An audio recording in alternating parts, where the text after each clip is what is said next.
Mostly on cylinders, I don't trim. That would be a Carl-ism again. For Carl, you trim plates and bowls because you have to have extra clay when the clay is cantilevered out. You need it. On cylinders, clay is very strong, especially if you dry shape. You know, and dry shaping will allow you to pick very large pots up wet. And sometime I'll show you guys, if somebody makes a big bowl, I'll show you how you can get a big bowl off, put a piece of paper on the rim, and no bats. Would you float it off or? Float it, yeah. And you can, if it's really big, you can put a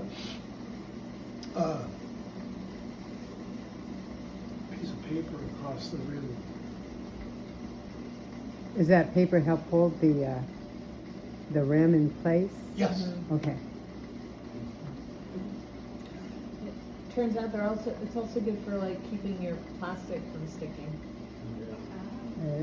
That's something that, So- yeah, my teacher taught Like me. It's just- newspaper then, huh? Yeah, we have these like very cheap, thin, brown paper towels at our studio, and I just take a sheet of that. It keeps your rim tight, and then it also keeps it from. And then it'll just burn off, any plastic. residue will burn off of that too. It tends to not stick, but yeah.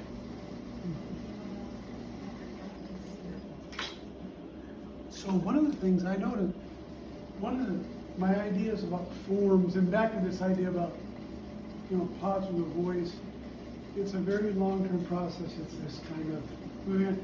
And I would always say to students, you know, that's a problem I would like to take on. I'd see a shape and I'd go, and it would be like a commitment. I had a grad student once, we had a visiting artist came, and she's doing great work right now. Her name's Norleen Nasri.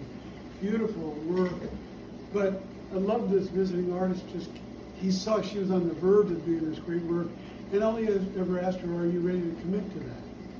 See, to solve a form problem in pottery, it takes a commitment. You can't solve them all. You can only pick some. Nobody wants to hear that. None of us want to hear you can't have it all or do it all. You have to decide on. Okay, there's a few problems.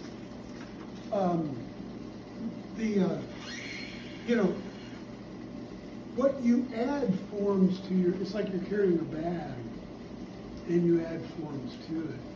That's my favorite. When I think of an artist, I think of, somebody that's traveling along with some bags, and you just find, this is an interesting problem. You put it in the bag, and sometimes the bag gets full, and you just have to put some stuff out to put some new stuff in.